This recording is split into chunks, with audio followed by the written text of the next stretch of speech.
On this week's episode of the Best of Johnston County podcast, my guest is Mark Hall of Hope Center Ministries. His group has just opened a brand new home in Wilsons Mills, North Carolina that will house up to 30 women who are dealing with drug and alcohol addiction as they get on their road to recovery. These women will live there for up to a year. They will get vocational training in the Johnston County area and come out prepared to work for local Johnston County businesses with a new lease on life. I think you will find it interesting as to what he's doing and how he hopes that God works in these women's lives the way it has worked in his. So listen in. Welcome to another episode of Best of Johnston County, brought to you by Breeden Law Office. Our host, Jonathan Breeden, an experienced family lawyer with a deep connection to the community, is ready to take you on a journey through the area that he has called home for over 20 years.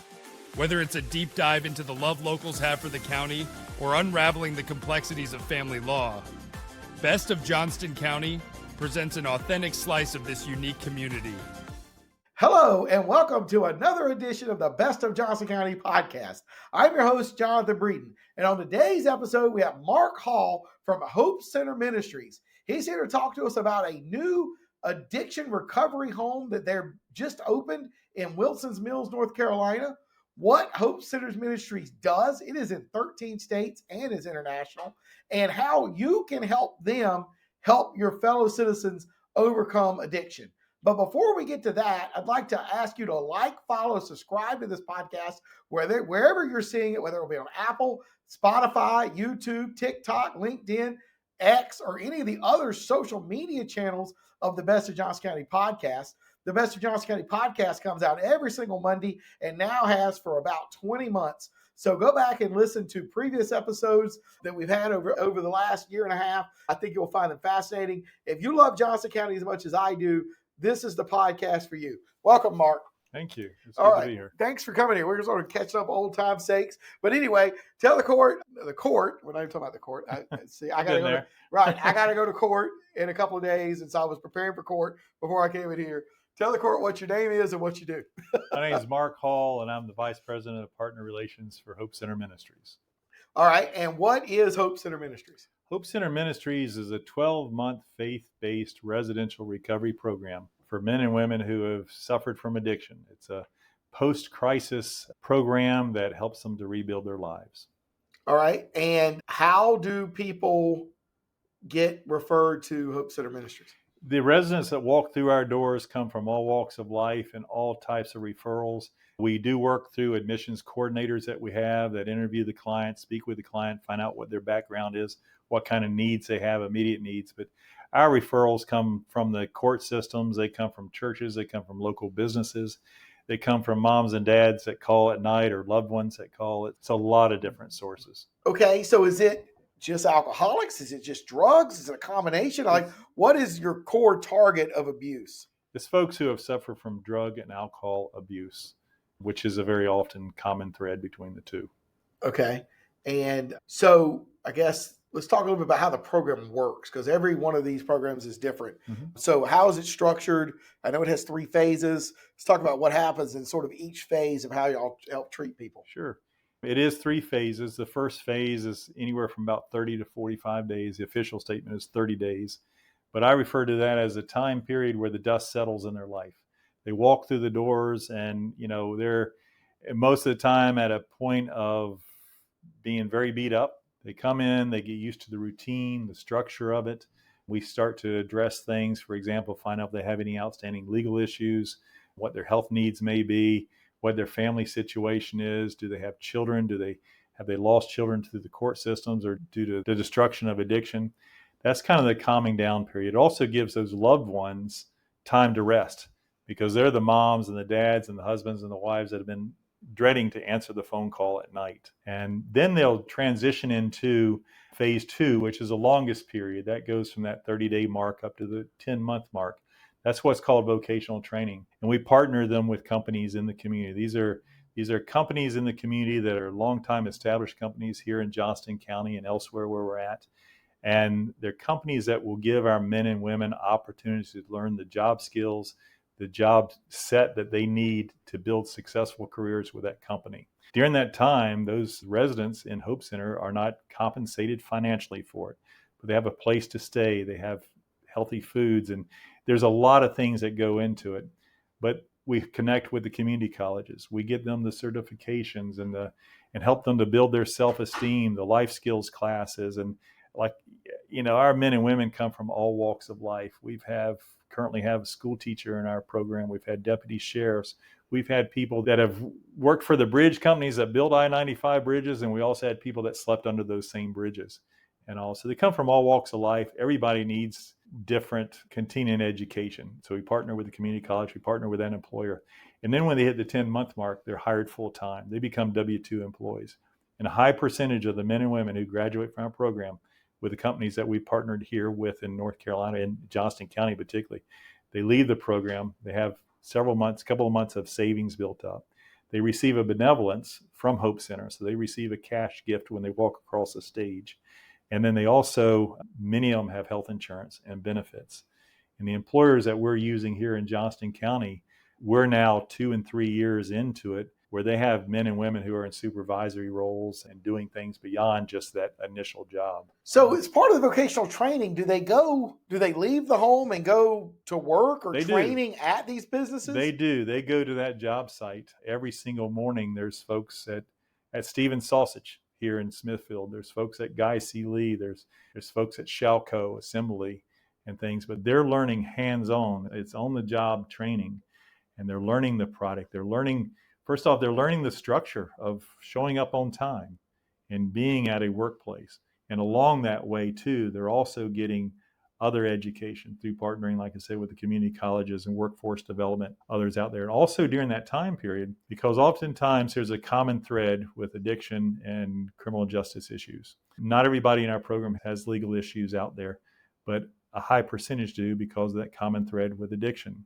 During that time, we try to take care of those things. We help them navigate getting their driver's license back if they don't have those things. What our goal is when they hit that 10-month mark is to be a number one A1 hire for that company. And all. So it's working. The third phase is when they're actually earning income from it. And then also the structure becomes a little less structured for them. They have more freedom.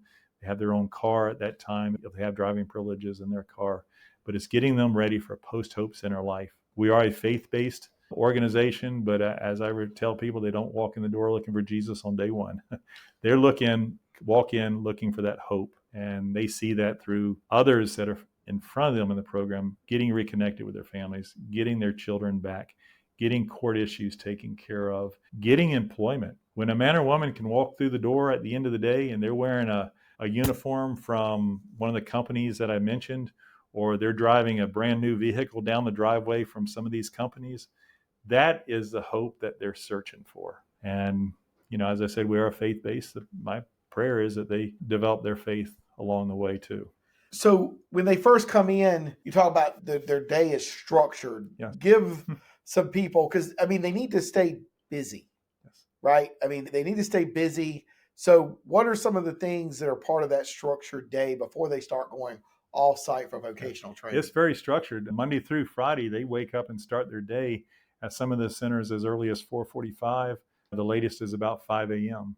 And they all gather together. They have breakfast. They gather in the morning. And the phase one folks are the ones that after breakfast, they start cleaning the house and getting it ready and getting it in good order. They take care of the centers while the rest is just like at home. The rest are getting dressed. They're getting ready to go out to vocational training or to their employer if they're hired at that time. They come back in during the day. Well, let me go back to the phase oneers. During the day, they've got scheduled activities. I bring in different speakers every day from different walks of life, different careers. We have folks that come in from the faith community and they'll lead some classes and Bible studies and things. And I'll bring people in from the business community and all too, I like it when they can share the experience. And many times those that have suffered from addiction never had the opportunity or never thought they'd have the opportunity to sit there in a living room and talk to a judge or talk to a police officer or talk to a business owner. But then in the evenings, there's something scheduled every night. They're either going to celebrate recovery, a 12-step program, or they're going to a service at a church on Wednesday nights. Tuesdays and Thursdays are free nights. Our men and women, we purchase memberships at local health clubs or gyms, so they go out on supervised visits there if they choose to work out. Friday nights is always family support night. That's a big night on the campuses. That's when the families they come in. It's open campus anytime, but the families come in, we have dinner with them, and we have a short program, but it's really time to visit and reconnect and rebuild those bridges. Saturday is a big day. It's always a recreation activity. Our folks are going to the beach or going bowling or to movies. There's always an activity. And Sunday's very similar, and we start all over. Man, that's wild. So are they getting any drug education? You have drug counselors, addiction counselors, any of that stuff there? We're not a medically assisted treatment center, although we do work with others that do. I'm not against it at all. I think we've got to get someone in a healthy spot before they can start getting better. And our focus is really on just rebuilding their lives. We have what I refer to as lay counselors, which is mainly just peers or mentors that come in from different walks of life, different ministries. We partner a lot with JoCo Angels, which is a Johnston County organization, going into some of the schools. Our men and women have been in schools teaching. And really, when someone that's in this program and their life starts getting rebuilt, they become a better inspiration for that high school student or that college student than any of us ever could, or any sort of credentialed doctor or psychologist out there. That's what they relate to. So we reach out a lot, do a lot of community activity. Right. Now, in that first phase, when they come, because the first part is you got to detox. Yep. So they're not coming from a hospital or mental institution. They're coming coming in to actually detox with you. No, we do not operate a detox center. Okay, we partner with detox. Okay, that's what I want to find out, because that's can be medically dangerous for people. We partner with medically assisted detox. That's a dangerous thing, and that needs the medical attention. Okay. We need more detox here, and quality detox here in Johnston County. We're post-detox. Okay. And that's evaluated before they come in. Okay. All right. Good. Because I was wondering. We help them get through that process. Right. Because, you think about all the, oh my gosh, if you're an alcoholic with the shakes and your blood pressure and all of that, you can really have some problems. Yes. And you said you weren't a medical facility. I thought that's a little scary. So, so they're already detoxed when they get to you. Yes. And during that initial interview or application process, which it could start today and you could be resting your head there at night. It's not a long process at all, because we need to meet the need immediately. But during that evaluation, if they need detox, they're going to go to detox before they come into Hope Center. They've got to be in a good, at least a clear mind to start working on themselves and rebuilding. Okay. So do you have people that are there 24/7? Yes. That live there with them in this home. Right. So what are the people that live there? What are their background? Are they trained counselors? Are they social workers? What are they? They come from all walks of life. We've had business leaders in there. We've had ministers in there. We've had pastors. Our staff are not credentialed staff. It's not a state licensed organization. As I said, it's more about rebuilding. We partner with others in the community that can provide that level of need, that level of mental health counseling, that level of medical counseling and things. Our goal is to create I call it good soil, in a place where a man or woman can start rebuilding their lives, have the dust settle in their lives, and really working on those relationships that were burned, and then also building new ones. Our folks, I tell you what, we're involved with different civic groups and organizations where our guys are going out there and serving side by side with folks like here in the Clayton area and Smithfield area and even the Raleigh area. Have family law questions? Need guidance to navigate legal challenges? The compassionate team at Breeden Law Office is here to help. Visit us at www.breedenfirm.com for practical advice, resources, or to book a consultation. Remember, when life gets messy, you don't have to face it alone. So what happens if they relapse while they're in your program? Relapse is always a possibility. I will say this, we have a very good retention rate in the program. We do a snapshot every 30 days of what we call departure rate. And the 3 local centers have some of the lowest departure rates in the country for Hope Center. We have departure rates of around 13%. That's the number of people who are there on day 1 of the month, and 13% you can count on leaving during that 30 days. And they leave for all different reasons. It could be relapse, because if you relapse, it doesn't mean you're out of the program, but we are going to do some, I guess you call it adjustments, some restarts, or have them move to another one of the Hope Center locations to get a fresh start. So relapse is always something that's there. And my biggest concern is, even and it's with any recovery program, is relapse after they leave the program. You see many people graduate from the programs and they relapse. Well, my goal is, and one of the things that we really focus on with Hope Center, is to put them in a place where maybe some of those trigger points or pressure points that cause somebody to relapse is reduced, meaning full-time employment, housing, getting connected back with their kids, getting their court issues adjudicated, or at least in a good spot where they can manage it and all, and keep those pressures away from them. Because like I said, relapse it's always fragile. It can always be fragile. I mean, it is. I'm impressed that it's only 13%. I mean, that's about the lowest number I've ever heard from any voluntary house. I mean, they're there voluntarily. There's not locks on the doors. They're not guards. Right. You know, I mean, they're there voluntarily. So, I mean, you must be providing a really good program to only have 13% leave. Yeah. Well, that's our departure rate. Now, we do track after post-Hope Center, and our success rate, if you call it that, after 12 months is about 68%. Are men and women who are still sober after that point in time. So you got to look at two different things, which is still very good for the industry and for the ball game that we're in. Right. It is an open campus. Nobody's there against their will. I will say this, with certain of the court systems and some of the counties, we have people there that are there as an alternative to incarceration. They're part of what's called DRC, Daily Reporting Centers. Right. And that's been very successful. Okay. In many of the counties that have been supporting. That was going to be my next question is, would you count as Daily Reporting Center? Can people come if they're on probation? And I'm assuming the answer is yes. Yeah, a lot of our folks are on probation. The probation officers know where they are. But yes, they are. And I tell you what, the probation officers in Wayne County and now beginning in Johnston County really are getting the program very supportive. They show up at graduation. I tell you what, it's an incredible event when we have graduations every month. And you walk into that auditorium and we have 3 or 4 graduates and maybe 50% of them are on probation. And their probation officer is standing next to them that night. And if they had the monitor bracelet, they're getting that cut off, or they're getting court issues dismissed because they're taking care of things or getting their driver's license back. You know, I love it when I walk in. In fact, it happened Monday of this week. I was at the News Center in Wilson's Mills, and we have a resident who's there helping us on some construction projects. And he said, "Mr. Hall, I got something to show you." And he whipped out his driver's license. First time he's had that in a long, and it's a real driver's license. It's not a privilege license. And as an attorney, you know what that means. That's awesome. That's awesome. That's great. So how is Hope Ministries funded?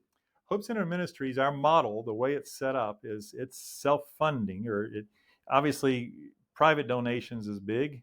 You know, we have donations from corporate as well as individuals and small churches and big churches. A lot of it, or a part of it, is our vocational training partners and the partnership with them, because they've got to be supportive of the program. I like it when there's local decision makers and people that know the bigger purpose, but they also realize that they're getting a chance to meet men and women, and we're training men and women up to fill their workforce and to help them. And as long as I'm not sending warm bodies out to fill the void. It's got to be somewhere where they really, truly have opportunities. And so the funding is set up. It's worked very well for the past 17 years of Hope Center. I will say this, that the center here in Johnston County is an incredible exception. We have the new center on Wilson's Mills Road. That'll be opening April 1st. And that's the first center that Hope Center has opened that has been a true partnership of government, corporate, and ministry, all three working outside their silos and working side by side to make this thing happen. Because oftentimes those factions battle each other, and it's worked. And that's the same with the new center we'll be building over in the Eastfields complex in Selma. Right. And so the one in Wilson's Mills is for women. Yes. They're all single sex centers, right? It is. That's a good idea. It is a good idea. That's the best idea we came up with. Right. No, that's a really good idea. You know, I've spent a lot of time working in the addiction world and representing people with addiction and people in and out of prison and all that. You definitely need single sex facilities for sure. So anyway, so this one, you got some money from the legislature. Yes. I know you said Donna White. Representative Donna White helped you. Representative Larry Strickland and Representative Howard Penny and Representative John Bell. They formed a coalition, I guess, and they learned about Hope Center first, and they knew my story from the very beginning, and they took and ran with it. And in the last budget cycle, we were awarded some money, but it's not just been the government money. It's been companies and multiple churches. There's been over 40 churches involved in helping to get this Swift Creek Road Center going. Well, and Hope Center Ministries I didn't know this